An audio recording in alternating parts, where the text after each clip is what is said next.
We have an awesome show for you guys today. The greatest event of all time. Good news for the sport.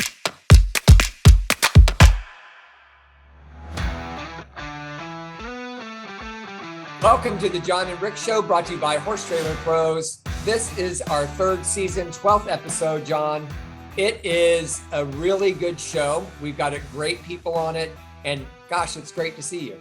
It's good to see you. We had a pretty fun day, which I want to get into here shortly with what we got to do today.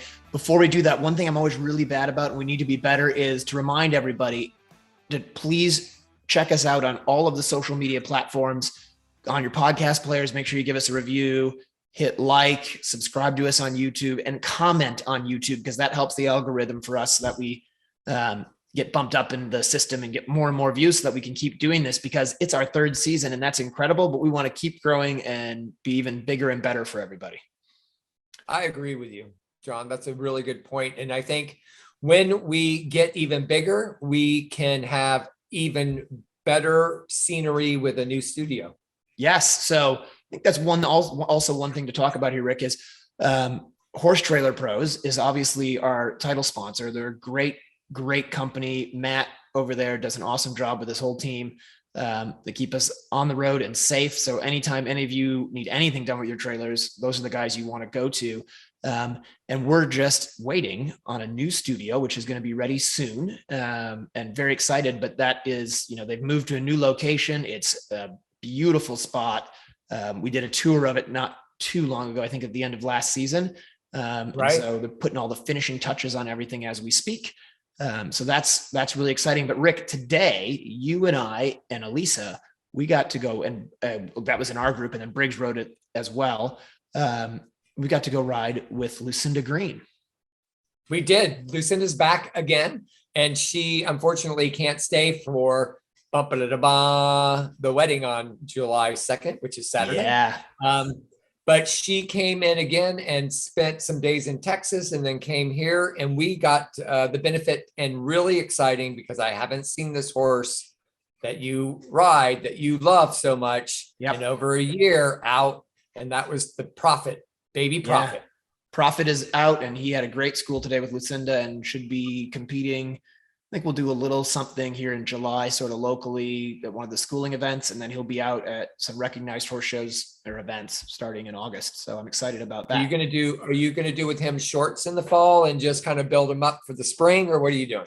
I don't know. We're going to see what Prophet wants to do. Like, obviously I'd love to do along, but we'll see what he's ready for and what our team thinks he should do. Fantastic. He looks fantastic. So good for you. And Elisa was on her two new horses, the mare from Ireland and the Corsair, Rencome's Corsair from England. And I just want to briefly say something. There was an article in the USEA News about the owners of Riot Gear, who passed away, unfortunately, Elisa's horse. And then they were the big syndicate owners of Johnny, and now they're the majority syndicate owner of that Rencome Corsair horse. Vicky and Steve Sukup have been huge supporters of Elisa. We really appreciate it. But what's really cool, John, is they have been dabbling in horse racing, and they owned a part of Mo Donegal, who just won the Belmont. That is incredible. And it's really cool when they're galloping. Sukup is on his Jodhpurs. So that was really cool. So thanks, Vicky and Steve. We appreciate it. So shouldn't that be on Elisa's breeches? What's going on? Wouldn't that be cool? I think we're going to talk to them about that. We need to get Sukup on her pants. Yeah. There's a way to make that happen. Because we can't do that in FBI, right? It's just got to be a certain size. Yeah, and there's like dimension size and whatnot, but I think you can do it. So you are getting ready for a big weekend, man. So the wedding is Saturday. Are you getting nervous? I don't have time to get nervous because the reality is there's so much still to be done. We're building a barn expansion. They're hustling out there. It was supposed to be done 4 weeks ago. Typical, right? Yeah. But they're trying hard. Supplies, stuff like that. Things get behind. I have a 30 by 60 tent coming in. We have about 125 people coming. And by the way, the invitations went out by Facebook. If you didn't see it on Facebook in the invitation specifically, you are invited, but there's 100 and I think 30 that went out. I think we are expecting 75 to 100 to come. Then we're doing Zoom. So we're going to have a Zoom link for everybody to watch. Are you sure you want to tell me that? You know how antisocial I get. Oh, you better be here. We're all going to be there. Drag you out by your ponytails. Don't worry. Jen and Caden and I all intend to be there. We can't wait. Is there going to be music? Is there dancing? What's the story? So we hired a DJ who's going to come in, and of course, Briggs's favorite, we're going with the Beatles thing. So we're going to play a lot of Beatles songs. We have some other John Denver, Elton John mixed in with it. I'm sure, there's going to be just really cool music playing all the time. And then we also are having a slideshow of our life from 2000, I don't know, whenever, forward. We have a caterer, Four Rivers Catering's coming. We have bartenders. We have full bar. Oh, this is going to be awesome. Do I get to do the chicken dance? Yeah. Oh, yep. We are going to have dancing. And I think somebody's going, are y'all going to do like a first dance? Let me first start by saying Briggs can't dance worth anything. But what we're going to do is I'm going to have my mom dance with me, and then I'm going to have Briggs dance with my mom. And then I'm going to go and dance with both of them because it's really sweet. That's awesome. That's going to be awesome. I can't wait to see it, and I'm excited to be a part of it. So, me too. Guess thanks what? for inviting us, even though I didn't know I got the invitation. You did, and you like called me the first day I sent it out. I know. I was just being difficult. But guess what? We don't have. What? We don't have what we're wearing. You don't have tuxes? What are you going to wear? We're not wearing tuxes. Okay, you don't. By what the are you way, wearing? Nothing? Watching. No, well, you might want to wear something. There are going to be kids there. Right. You got to like beachy, barbecue-y, like Okay, so we're like I can wear like a Hawaiian shirt type thing. Yeah. And a pair of shorts. Yeah. That's not too dressed down? No. Okay, I could wear a tie. I would rather. For me, I would rather my friends come in like we are at the Hamptons and we are going to a backyard barbecue at the Hamptons. Oh, so like pot. Okay, I get it. I know what I got it then. I got it. Right. Okay. So, nice flowy, beach. Northeastern beach. Nice beach. Yes. Okay. All right. I got it. Okay. All right. Perfect. So we should probably talk a little bit about horses, I suppose. That's okay. Let's do it. I mean, I don't even. We had some things going on. What is the big things going on? So the big news is we're on this show. We have Lauren Nicholson talking to us about the great results that happened at Luhmullen, right? Yep. 5-star. Yeah. So Lauren was 4th. We had Liz Halliday was 5th, and then I think Matt Flynn was 20th, if I recall, and had a good week as well. It was really a pretty great performance for all of the Americans over there. And I'm excited, Rick, which we'll talk a little bit with Lauren about, because I feel like we're on the upswing. Like, I think one of the things is, and this is for me with all sports, is Briggs. We have to appreciate when teams do something good, right? We're so critical when Team USA goes and they don't get the job done that we want. But I think it's really important that when we have great Nations Cup performances like Leslie and that squad did, or they go over to Luhmullen and we have that great performance there, that as a country, we sort of embrace that and rejoice in that and are excited. Like, this is good stuff. And I think, to me, I sort of look at that result at Luhmullen and look at the result of the Nations Cup, and I see we're trending up. I think the riders, the Americans, are being taken seriously as a real force in general. And, I think we want to go and we want to win all the team competitions, but the way we do that is by raising the bar at all these 4 and 5 stars throughout the world. And we're doing that. Jenny was great at Bromont, which we talked about, and we've got this great result at Luhmullen. We had the Nations Cup. Like, I think we're on track, man. We should be able to have a great performance at WEG. I agree. And I think when we hear from Lauren, I think she kind of put some perspective to it is I think all of our riders, if they feel like they're cohesively pulled together, whatever that looks like, right? And Bobby Costello is doing a great job of just coordination and getting people together and having a good outlook. And we do have some really good selectors as well. They're very active and they're very visible. And I think that's good because it shouldn't be an invisible thing for our selectors. I think they need to be out there and let everybody see them and what they're doing, taking notes and really paying attention. I think we're going to have a great year. And I think the World Championships are really going to be good for us. Yeah. And I think to that point with Bobby, like obviously he's a huge part of this.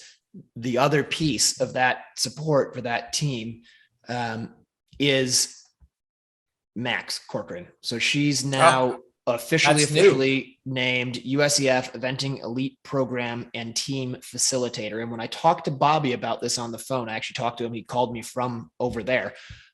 They were driving around looking at venues and he put it really good. And I think I can say this and Bobby won't be upset that I'm sort of giving a little bit of inside information. I think he'd probably appreciate it. What he said to me was having Max there is invaluable because he's been on, several team trips. He's been to an Olympics. He's been to Pan Am Games. He's been to Burley. He's done those.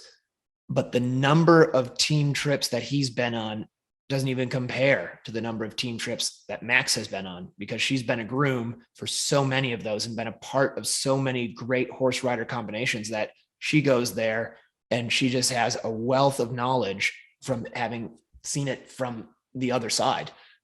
Right. And knows how things need to work, knows how to make things work for the riders, knows how to make things work for the horses, and sort of has just a depth of knowledge that is really rare to find for the number of competitions that she goes to, because she's just such an integral part of so many teams that have gone. Well, isn't that the truth? And what was so great for Max is that she's led the association for the last 3 years as the, head of USEA. Yeah. So, that's really, I think that was really good for her because she got to see the inside workings of what goes on and seeing it from the outside and seeing it from the inside has really built her into like somebody that nobody else is.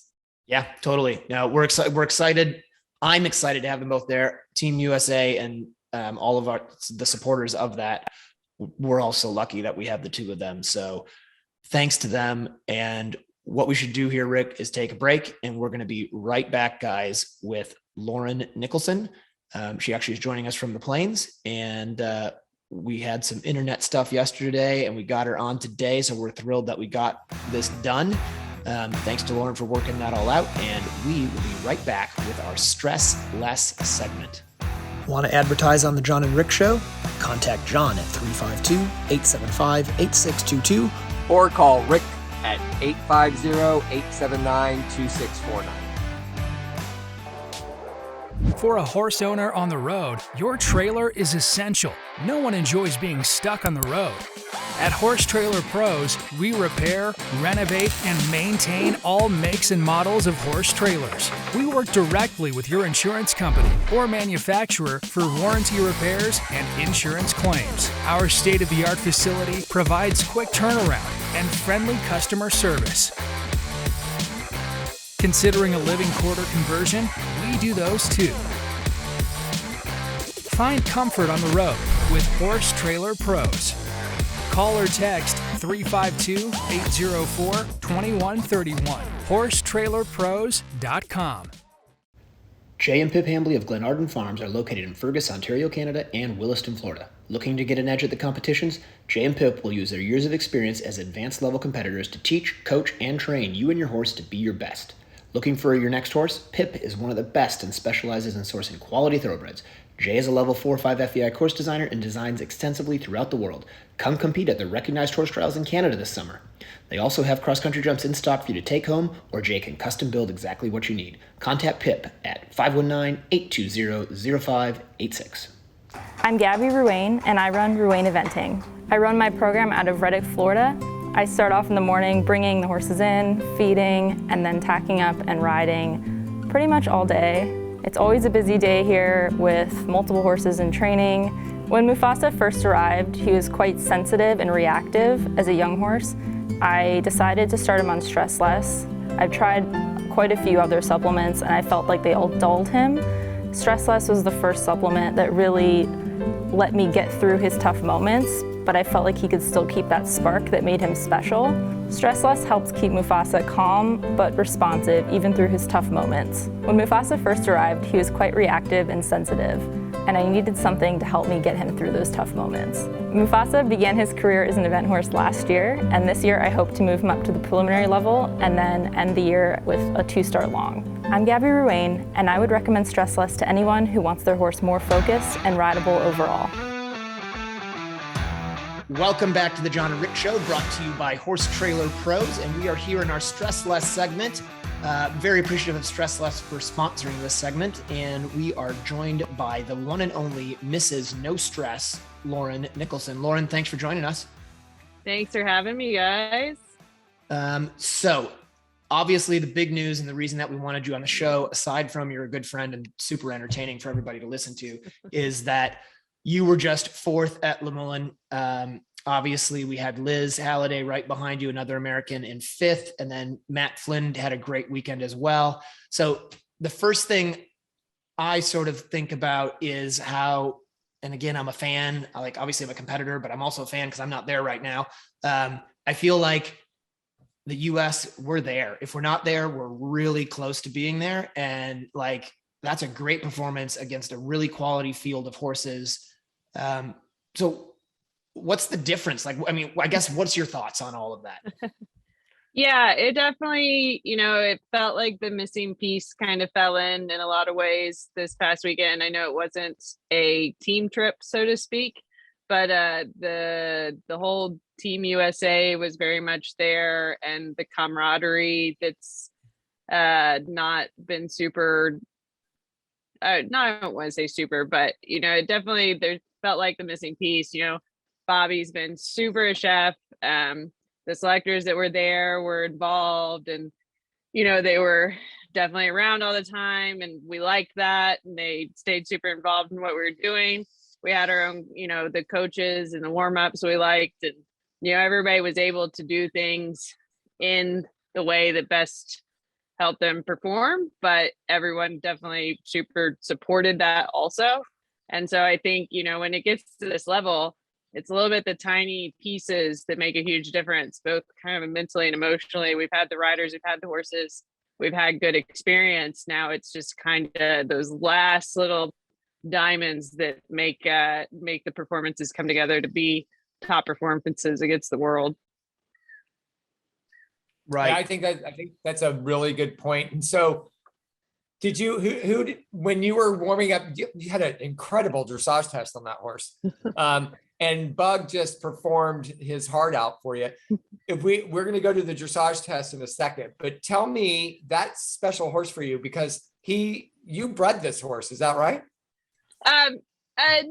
He kind of gets seen as a homebred, but he's actually my first kind of event horse. Ended up going to 5-star was Snooze Alarm, and Bug is his full brother. Vermiculus is his full sibling, 10 years apart. So the breeders, Lawson Williams, they told me they were breeding him, and then I bought him when he was 2. So a little bit feels like a homebred, but not close totally. enough. Very close. Well, that's cool. So he's special to your heart, and then goes on, and I mean, we've watched you on him, really get close a lot of times and do well, but this was just, you were spot on. So how was it for your dressage? Because it was great. He was really good.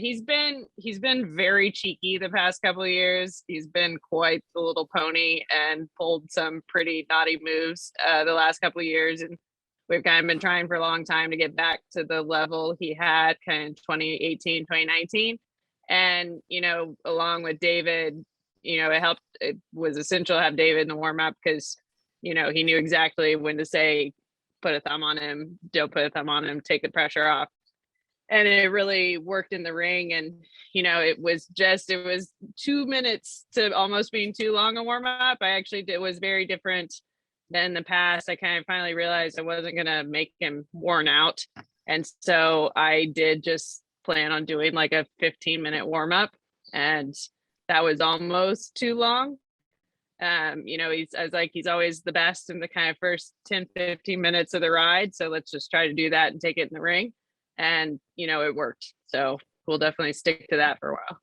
So I have a question about that, because I remember when I rode with David, with my Lion King horse, we had it timed down to like, I think when I went to Kentucky, it was 11 minutes of warm up. And I don't know, to be honest, 10 might have worked and 12 might have worked, but David had me convinced that it was 11. And because I believed 11.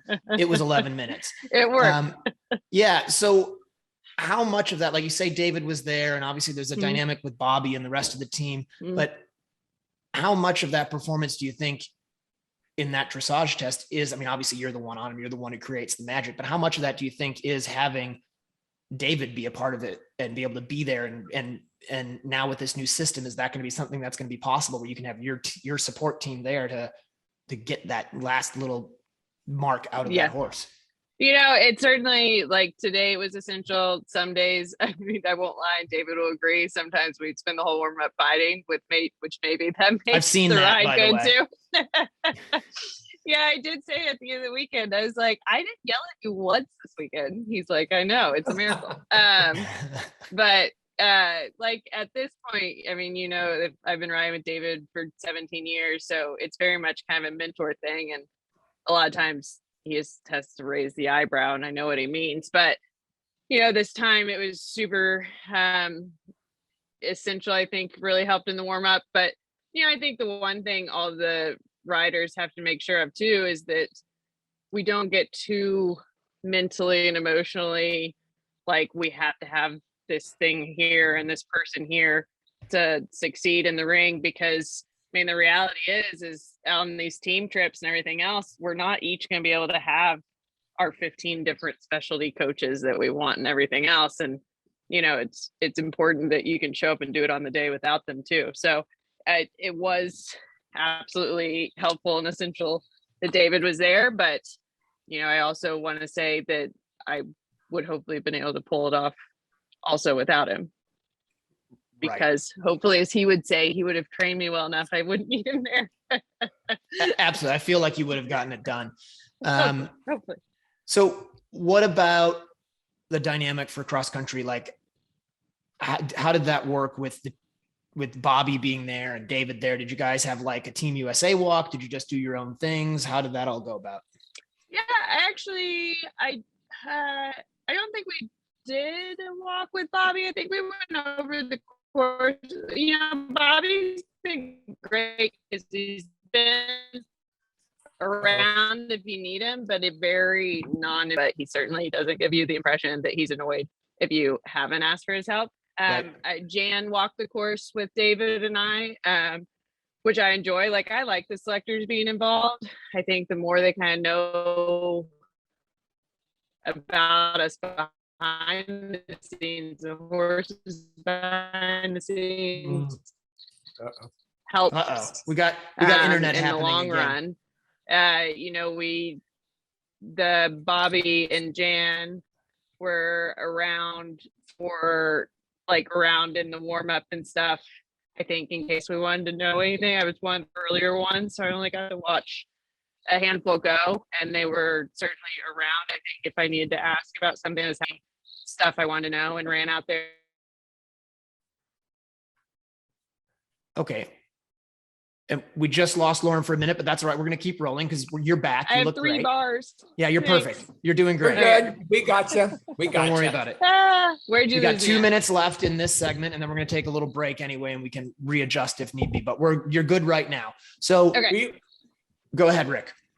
All right, so we got the gist of the cross country walk, and you're right. Bobby's a great guy, and he goes, you know, he lets things slide off his back. I think he's really good at just coordinating and managing and making sure everybody has what they need.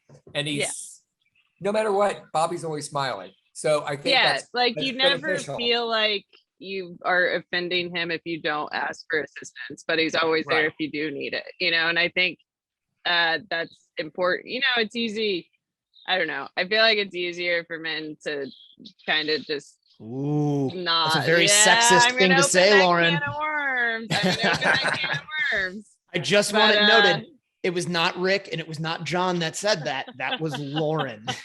Yeah, I'm saying you guys can have your game faces on, and it's they just have their head in the game.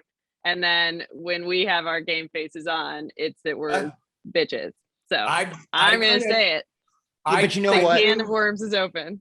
No, I think I think Lauren is onto something. I mean, she's absolutely right. When you get, I think we all need to be careful doing that because, we all deserve to be in the game. I've been called a cold-hearted bitch a lot. And Yeah, but I think, Lauren, I think I've may called be you one. that. I think I've Yeah, called you you that. have.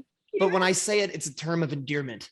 I know. I do know that. And honestly, because I know that that's how you have to be at the level. It doesn't matter. I Right? take it as a compliment, but it can, Right. you also are sensitive to offending people. Well, here's what I know, have Lauren. offended many. I watched your cross country round and you were a cold-hearted bitch out on cross country. It was amazing. And so what I want to do is I want to take a break and then I want to come back and I want you to walk us through full bitch mode on cross country and tell us all about it. That's going to be great. All right. So we're going to take a quick Happy break. to. Thanks so much to Stress Less for sponsoring this segment. And we Thanks, will be Stress Less. right back with more from Lauren Nicholson and her amazing weekend at Luhmullen. Hey, Rick here. Do you have a horse suffering from poor performance, anxiety and fear, low appetite, agitation, or nervousness? Stress Less can help. Stress Less, the hot horse remedy, is veterinarian developed, all natural formula that promotes calmness, focus, and mood balance in horses experiencing stress related to training, showing, racing, stall rest, and travel. This equine supplement encourages calmness, focus, and mood balance without affecting the motor skills or energy levels of your horse. It promotes a more willing and balanced temperament with no drowsiness or impaired function, resulting in increased focus, a calm mind, and a happier horse and rider. Try Stress Less today and see for yourself why we think Stress Less is the best hot horse remedy you will find. Check us out at centerlinedistribution.net and on Facebook and Instagram as Stress Less Horse Supplement.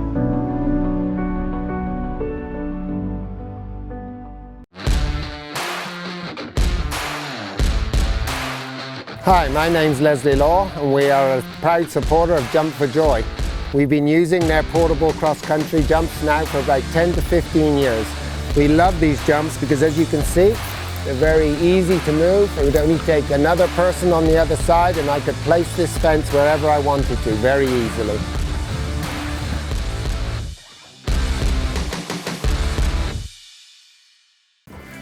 Rick Wallace here, bringing you Equibrew, a live probiotic that is geared to help your horse's gut health. I'm a true believer in this Equibrew, and it really makes a difference in all of my horses. Equibrew is safe, non-toxic, and clean sport compliant for FEI and racing events. Equibrew is an intact fermentation product with very high numbers of beneficial microbes. Order at equibrew.com or 850-879-2649. Summit Joint Performance, the injectable joint supplement used by numerous international and Olympic riders, invites you to experience the winning Summit difference. Made of all natural ingredients, Summit increases mobility and comfort.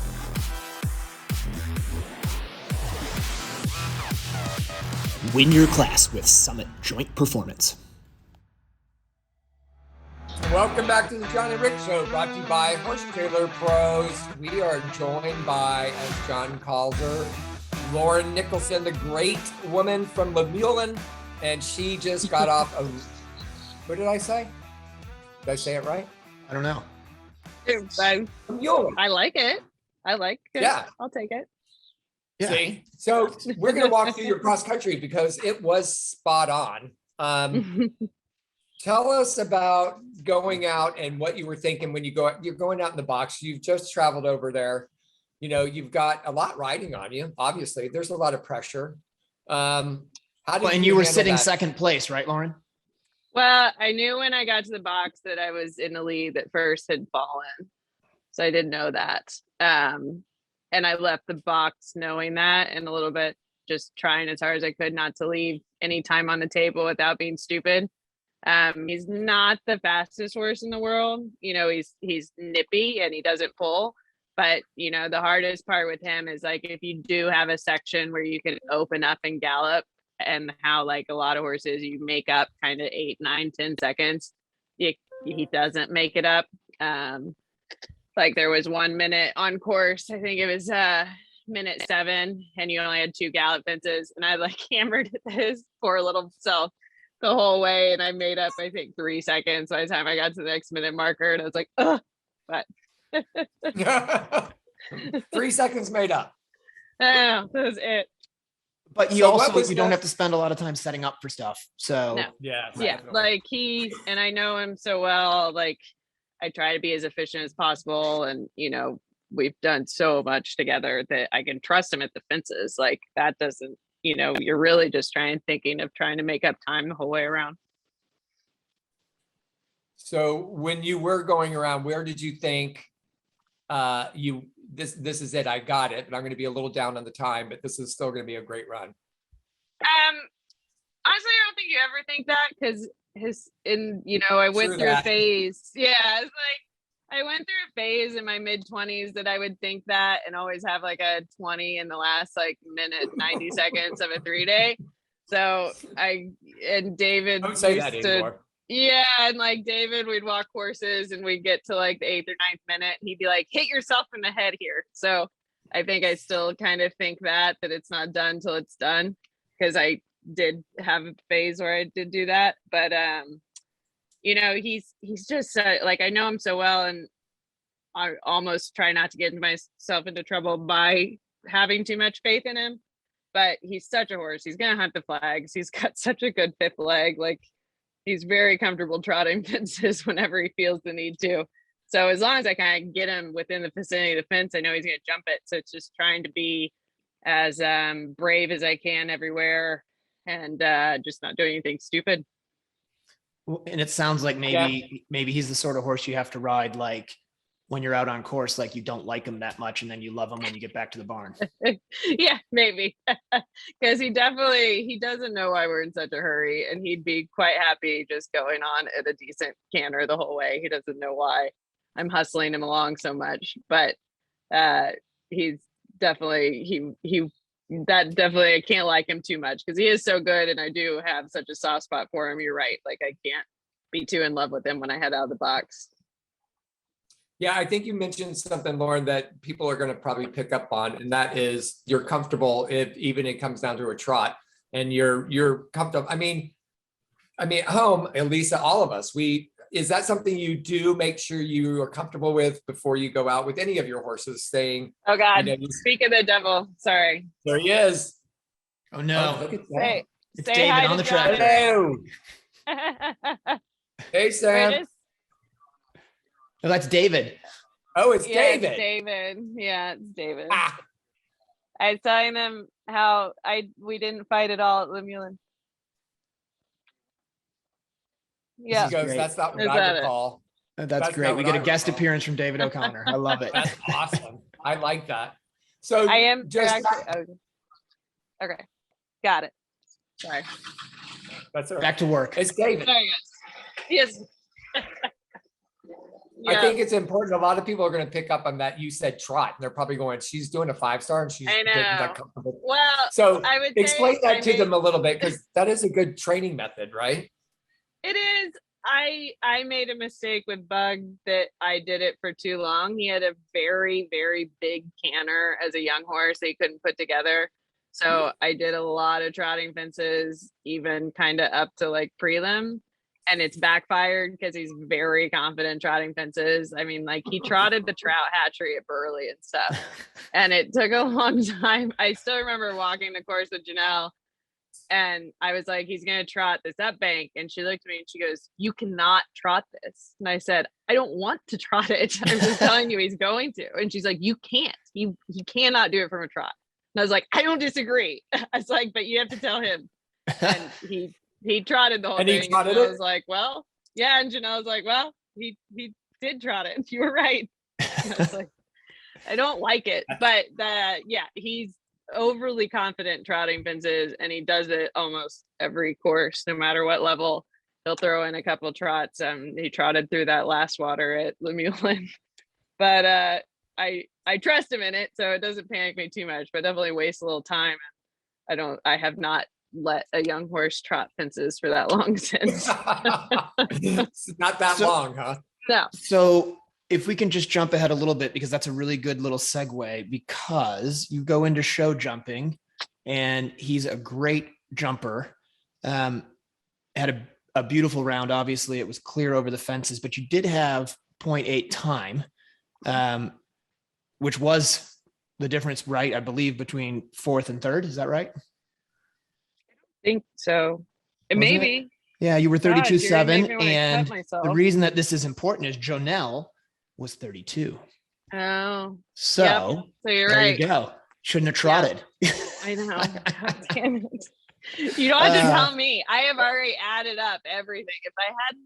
If he hadn't have bungled that first halt in the dressage, and if I had been 2 seconds faster cross country, I've already done the math of Now, this how is I great could've though. won. And this is, I think, important for everybody to know is you sit there and you're like, this is an amazing weekend. And I think everybody needs to understand that you do that, right? You get out of there, you're like fourth at a 5-star in Germany. Amazing. And damn it, I should have won. Yeah, it's so close. Yeah, I already did the math on that one. A little bit of each phase. If I could have had the 2 seconds show jumping, I think it was 2 seconds show jumping, 2 seconds cross country, and not bungled the first halt in the dressage, I could have been right there. But hindsight, I could have also bungled a couple more halts and had a rail down and been way more off. But that's, I think we always have to look at it that way.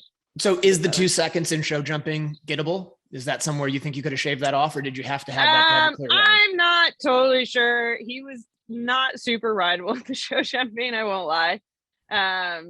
And like Scott Keach came over just to help me for the show jumping. I've been riding with him for a few years and really focusing on the show jumping the last couple of years. And he flew over super nicely just to help me for the show jumping there, which was great. The nice thing is Scott obviously evented at the world championship level before he switched to show jumping. So I think that's one thing that not all show jumpers get is what a horse feels like on a Sunday after 5-star. You don't have a show jumper. Like it doesn't matter any of the other stuff you practice when they're fresh. Like the Sunday of a 5-star, you've got a totally different horse. And I've found him very useful with that since he does know that feeling. But honestly, the biggest help was the courses. That was probably the biggest show jumping I've seen. I know everybody, that's my first time at Luhmullen, and people have always talked about it, but it was definitely the biggest. And you think that the jumps can only be a certain height. I felt like there was a couple that they maybe needed to measure again, but I had to ride every step out of him through the course because he is a good jumper, but he's not the most careful. Which makes him good cross country, and he does do better with a lot of atmosphere, which I think really helped him at Luhmullen. Historically his best show jump rounds have been at big places, and hopefully he keeps that up. Although I do remember John Holling, one of his very first 4 shorts at Jockey Club, you were commentating and you're like, this horse isn't the scopiest in the world, but he tries. And I was so offended. I was like, this is the best jumper I have. Well, and did it drive you to be better? Sure did. Yeah, you're welcome. I owe everything to you. Everything to you. Well, you should get a t-shirt. John said. Yeah, exactly. You know what? Sometimes you're doing that and you're just trying to be entertaining, Lauren. So I'm not good at it. Listen, Lauren, we're about out of time. I really appreciate you, getting your internet to work in the Plains, Virginia, which it's not simple. No, I remember. It's like, how can you be 30 minutes from DC and have no cell service or internet? I don't understand it. I think it's some sort of a scam from the local government. Yeah. And I like how you're like, can't you go somewhere? And I was like, I know it's been a few years since you've been to Middleburg, but it's the exact same. Right. Hasn't changed. Nothing's changed. Right. They have laws about changing. That's true. Okay. So listen, thanks very much for joining us. Thank you everybody for hanging out for Lauren. We are actually going to be right back. We're going to take a trip, Rick, out to Montana to Rebecca Farm, and we're going to get the inside scoop on what's happening for the Rebecca Farm event. And they're hosting the AECs out there. So I get to sit down with Sarah Broussard and get a little interview with her sitting out in the beautiful Montana wilderness. Tell Sarah I said hi. I will. We'll talk to you soon. For a horse owner on the road, your trailer is essential. No one enjoys being stuck on the road.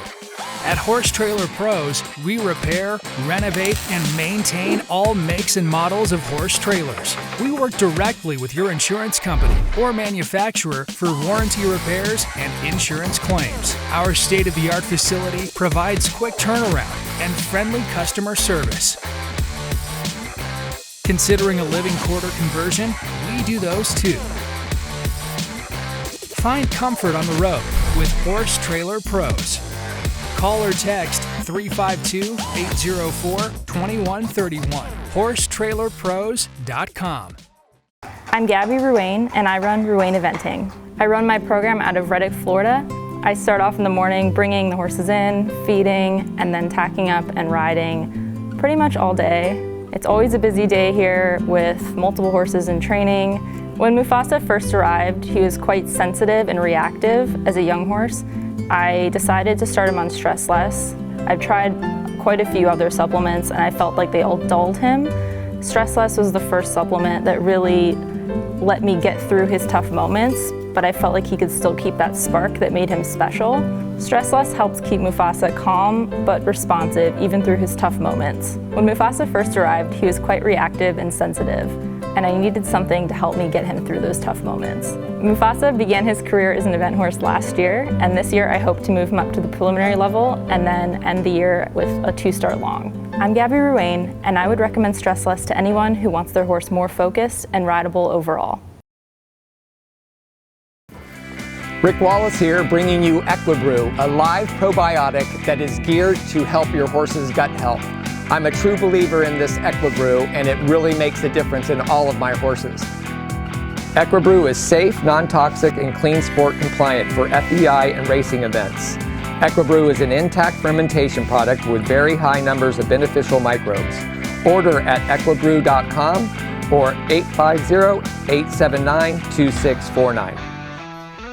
Welcome back to the John and Rick Show, brought to you by Horse Trailer Pros, and I am here in Montana at Rebecca Farm, and very fortunate to be joined by my good friend, Sarah Broussard. Sarah, thanks for agreeing to do this.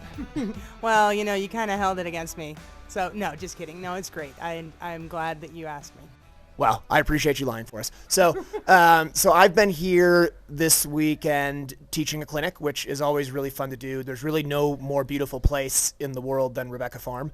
Had a great time, some great clinic participants, and just generally was a lot of fun, and I think the people learned a bunch. So hopefully you heard lots of very good reports, I'm assuming. I heard lots of very good reports. I actually heard he's a gifted clinician. So you can take that one to your grave, buddy. Wow, that's amazing. I'm gonna have to find out who that was, and make sure that I pay them well for that. Yeah, exactly. So obviously, before we get into all the stuff with the competitions and things that everybody knows about worldwide, you do host a series of clinics, right? So, yes, we do. So who else do you have come out? We've had Leslie Law, Sharon White, who's actually coming back again. John Camlin, we have him back quite a bit.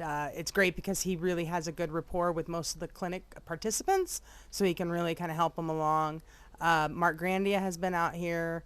Let's see who else. We had Karen O'Connor out. That was years ago. But we tend to pick clinicians who are fun. It's very important. You have to be fun to be invited to Rebecca Farm in any sense of the word. But you join a great group. We've had a good clinic. I think every person we've had out here. Right. Well, yeah. I mean, it's pretty cool. Like, it's funny. You feel like you're coming way out to Montana, and then there's actually a really great horse community here. Like, there's a bunch of people, and it seems like it's growing a lot as well, maybe too quickly. Yeah, well, everything around here is growing too quickly right now. But there's a very good core group of equestrians around here, and very active. Jen Moody, the trainer, she has clients all over the valley, and so she does a lot of work with them. And and then having her as a common denominator with all of them, then they end up coming here as well and experiencing the farm, coming to clinics, that sort of thing. We're very selective on who we let into clinics as well as not just the clinician. Right. Well, otherwise you get clinicians doing crazy stuff like throwing helmets and things like that. You wouldn't want that. No, we wouldn't want that. Right. Okay. So then obviously everybody knows about, the event at Rebecca Farm, and you guys are pretty close to that, right? What's the date of that one again? July 20th through the 24th. Right. Okay. And so what is how many competitors do you actually get for that usually? We're right around 600. Right now we have 675 entries, but of course there's always an attrition rate. There's always a scratch rate, which I usually figure to be about 10 to 15%. So if we lose, 60, 70 riders, that'll take us right down to the 600 mark. Okay, and is that sort of a number that you guys know you can run, or do you, how quick does it fill up? Do you fill up, or do you just take all the entries you can get? Well, we got 650 on opening day. So we do fill up quickly. We fill up on the opening day, and then we create a wait list from there. And people like coming here. So it's great that we end up with more entries than we can take. But again, we start a wait list, and we can probably run the absolute maximum with no breaks in the day, shall we say, would be about 620. Got it. Okay, and so I know Bert Wood has been here. He's been getting the tracks built and set. Who does Bert do some of the designing? Who's the main designer? The main designer is Ian. Okay. Mark Grandia has helped us with the lower levels in the past, and but Bert's pretty smart about all this stuff. He's been setting courses for a long time for a lot of people, so he's got a pretty good eye and a pretty good idea of what needs to happen in a particular location. Right now, he's working on building a new coffin, so we're pretty excited about that. And what level's that one for? That is for the big guys. I think it's probably just the 4 short and the 4 long. Got it. Cool. And you guys had a pretty legit coffin out there, which I think I saw the dips for, and the ditch wasn't in the bottom, so I was wondering what's going on. So where's the new coffin going to go then? The new coffin will be just straight out north of where we are right now. There's an old Grange Hall, and right now there are some Normandy banks that we've built for intermediate and up. So it'll go right on that turn. We have to be careful where we put things because of the pivot.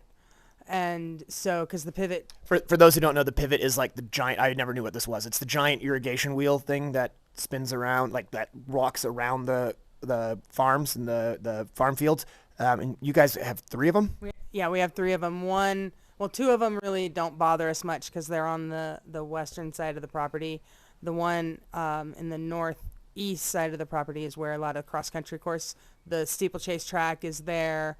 There's a few, the big guys go out there. So we have to be careful, one, to avoid the pivot as much as possible, and that includes the wheels of the pivot. We've had troubles with that before coming, and some of the wheels, they come right up next to those jumps, some of the permanent jumps. So yeah, just avoiding the pivot. And you're right, that is quite a formidable coffin that's out there. I personally never liked it. I just felt it was too steep and kind of not real forgiving to the horses. But that's just my novice opinion, obviously. Yeah, no, but it's pretty legit. So now, is that one still on the course, or is this being replaced, or is it in addition to? My understanding is this is not in addition to. They're going to do this new coffin instead of the old one.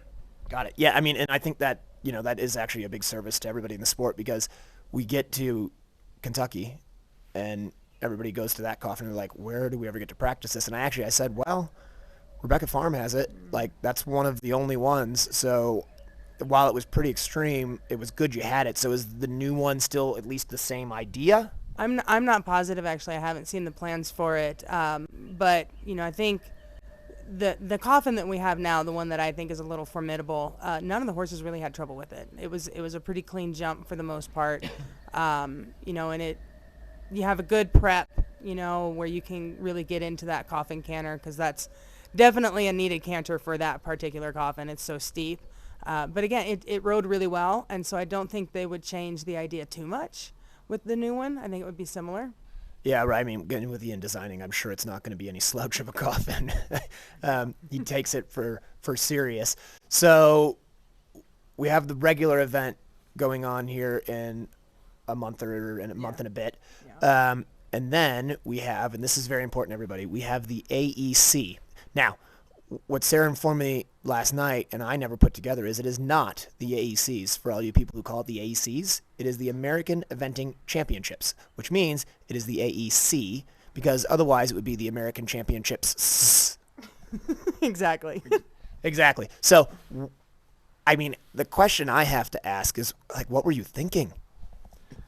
Obviously, I wasn't. No. We kind of stepped up to the plate with young riders when they needed a place to go, and looking to move the AEC to the west. They want to do it kind of off and on years, a couple years in the east and then something in the west.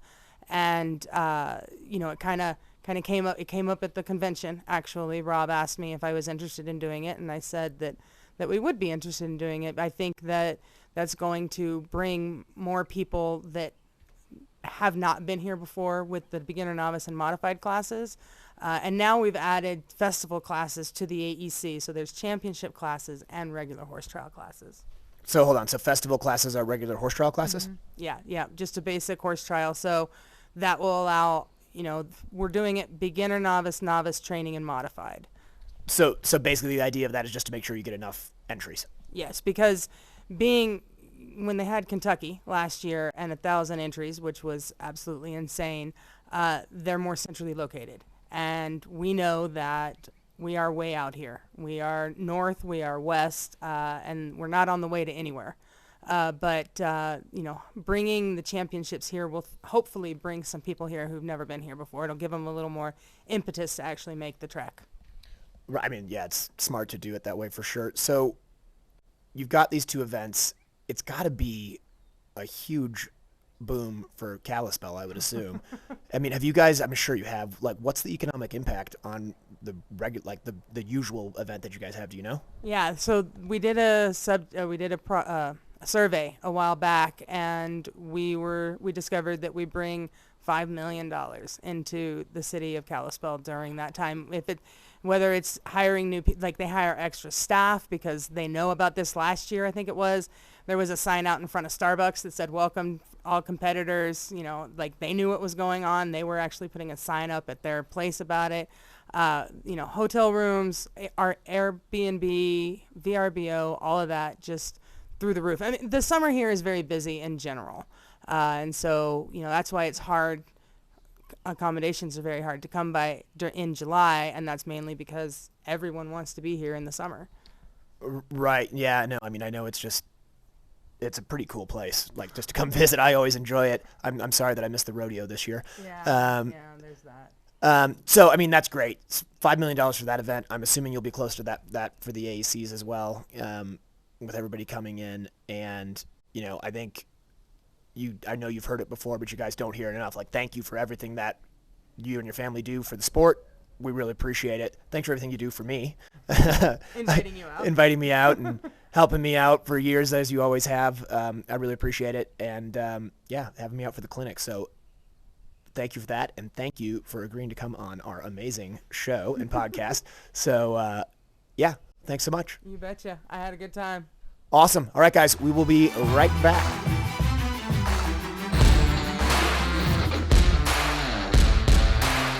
Jump for Joy fences are easy to move, lightweight, durable, and low maintenance. So we're out here on the cross country. We just finished over in the show jumping over the Jump for Joy fences. Had a great time schooling over them. They're really nice and easy to move, so we were able to adjust some things and really have the exact school that we needed thanks to the Jump for Joy fences. I love them. Order yours at jumpforjoyusa.com. When it comes time to compete, I demand the best out of my horses and myself. That's why Elemental Fit Lab, the home of CrossFit antics, is my home gym. Coach Vilma and her team create a fun, welcoming environment for athletes of all levels. Whether you're a beginner or a seasoned athlete, Elemental Fit Lab will guide you towards a stronger, healthier version of you. Mention the John and Rick Show to get 3 free personal training sessions with enrollment.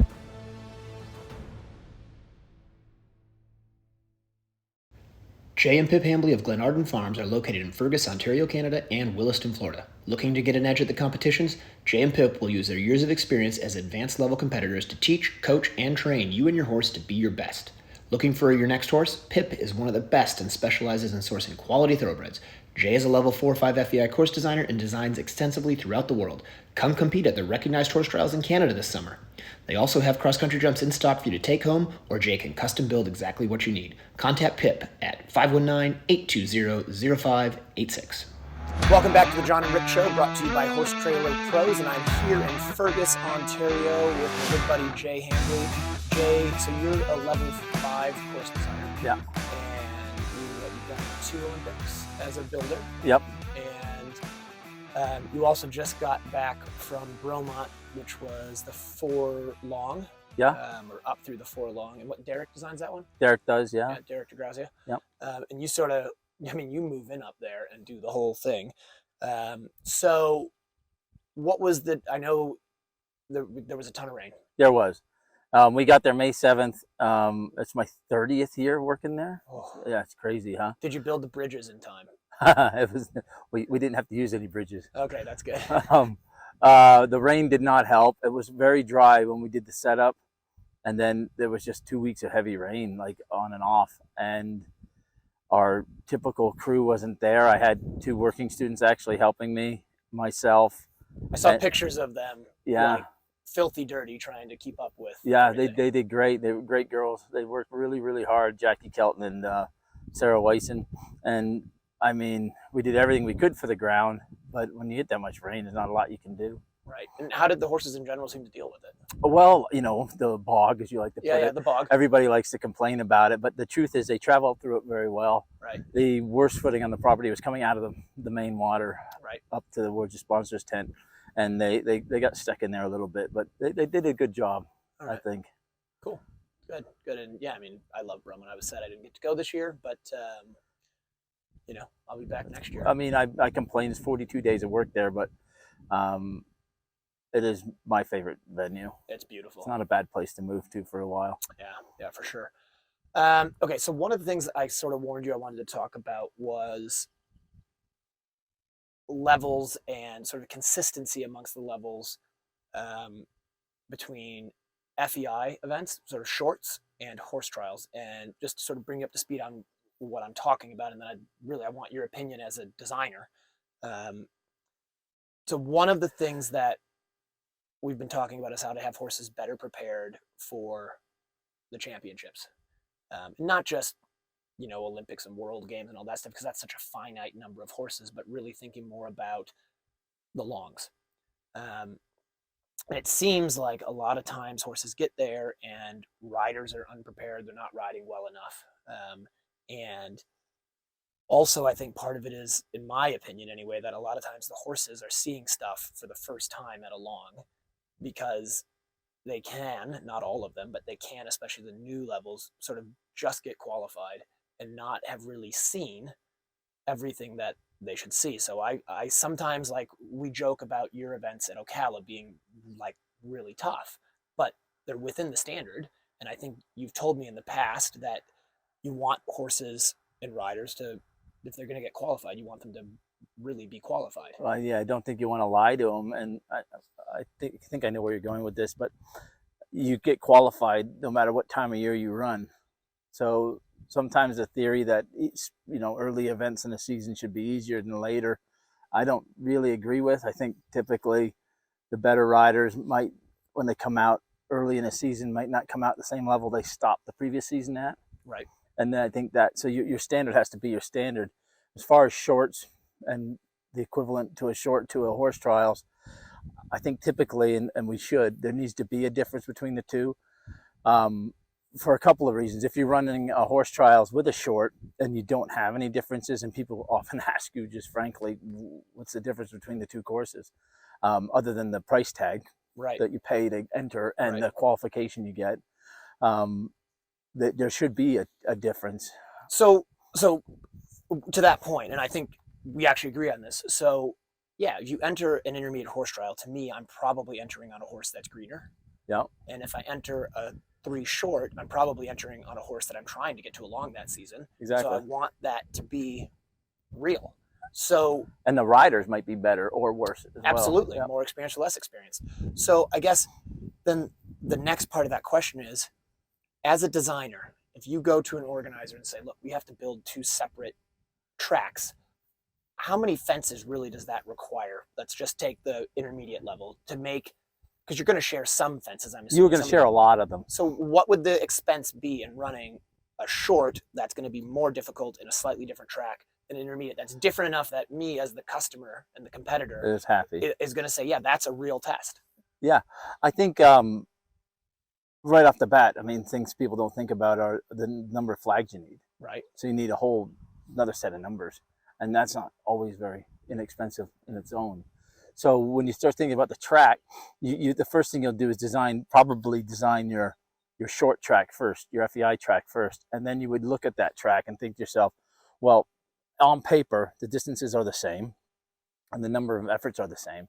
So where can I take a couple efforts away and take some distance away, so that you don't end up with way too gallopy a horse trials track by just yanking out an A, a B, or a B and a C somewhere a couple of times. Take a loop out, and it's not just taking a loop out, because that loop that comes out has to make sense with the rest of the track too.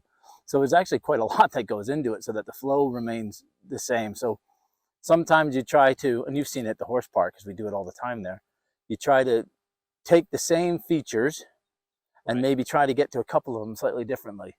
And when you do that, you can add more distance to a couple of the combinations earlier in the course, right? And remove a C or a D in a couple of the combinations as well. And I think if you're talking about number of efforts, I would maybe 6 to 8 more jumps. Yeah. So what? Or differences, 6 to 8 differences on the course. Right. So you, like most people in this sport, you wear so many different hats. So sort of melding your designer, your builder, and your organizer hat, because you run a horse trial here. Yeah. What's the cost to the organizer to do that, to run, and we're talking just one course, just ballpark, to take an intermediate and a 3-star and say, right, we're making it different enough that it makes a difference? Well, how much money are we talking? Well, you'll need probably 30, let's just say you have, let's say 36 jumps for the intermediate, and that's including A, Bs, and options, because you're not going to have that many efforts. And then if you have 6 or 8 different fences, we'll say you're at 42 obstacles. Yeah. So to build all that, and today's pricing, I mean, it's so hard to do. The numbers of cost of things are up and down so rapidly right now. But I mean, you'd have to say anywhere between $1,500 to $2,500 a jump, I would guess. Right. I mean, to be completely finished, painted, set in place, staked, constructed. Then you got to pay for the design, and I mean that fee changes a little bit too, but it's not free. They don't just come out of the air and land on the ground. Somebody has to go around and figure it all out. Right. So 10, 15 grand. Well, I mean, if you had to build 8 other fences, you're easily there just with the build. So yes, I mean, it's a big problem. I don't know how but they typically have enough obstacles that if you're running more than one level, that you can blend the two. So if you can steal some jumps from some other level, and they'll be suitable for certain scenarios. Right. So if it's an existing place like a Florida horse park or a lot of our other facilities, you probably have the inventory to draw from anyway. Exactly. So I think I think this is something, it's going to be I don't think it's a big problem. I think people like to say it is, personally. Right. And it's more of a pain in the butt. Right. To do it right than it is to just say, we'll do one course and double flag it. So worst case scenario, you don't have any jumps at your first year to do it. You're talking probably adding 15 grand minimum on to the price tag. But once you don't have any jumps? Yeah. In addition, if you don't have any jumps, and in addition, you're probably talking an extra 15 to 20 grand, probably. I mean, and a lot of people are going to say I'm way low. Right. But if you have the inventory, then it's a little more doable, because then you're just talking design and prep time. Yeah. Right. Yeah. Right.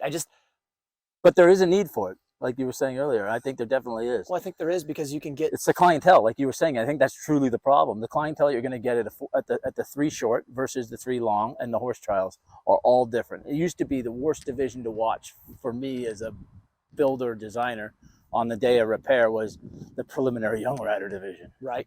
10 years ago, because I mean, it was just horrifying. Right. And that's kind of not what you're going to get, but when you look at it from that way, when you run a 3 long, a 3 short, and an intermediate horse trial somewhere, you get 3 different groups of people. Right. Yeah. Right. Yeah. I just think, I mean, how do we make sure that the people who want to do those horse trials are getting a good experience and they're getting better, so proper track they qualify on. Right. And that they're getting prepared for that 3 short. And how do you make sure that the 3 short gets you ready for that 3 long? I've just seen it too many times where you go, and we're just using that as an example, but it happens at all the levels where you go, and sometimes you go and you have the short and you're like, I should have just entered that. It's the exact same course. Yeah. And this horse was ready for a horse trial, not a short, but the short isn't really harder. Yeah. And it looks funny too sometimes. So if you go to a place where the tracks are more difficult or really on the higher end of the standard, then that intermediate horse trial track that they've flagged as a short might be perfectly adequate in another scenario with a easier horse trial next to it. Right. So it's all about perception sometimes, Totally, and we have to be aware of that as well, right? Yeah. Yeah. Well, it's a big question, but I wanted your thoughts on it and your insight, so I appreciate Well, that. I don't have any answers. Yeah, no, but you do. You do have answers. It's just whether we as a sport want to embrace the fact that the FEI should be a different. And the designers need level. to, and they're all going to do everything a little bit different. And that's the beautiful thing about the design is that we don't want everybody doing it all the same. And then I think you can have different competitions. They're going to do it all a little bit different. And that lets you have as long as when choices. you enter, the last thing I'd say is I just think when we enter, we need to know what we're going to get. Right. No, So you're prepared. So listen, within a range. Yeah, exactly. So I appreciate it. I know you got a big day. You got some hay to do here. So yeah, you're going to hang out, right? I would, but I got to go. To a wedding. Yeah. Yeah. We got to do some dancing. All right. All right, man. Thanks a lot, buddy. Yeah, thanks.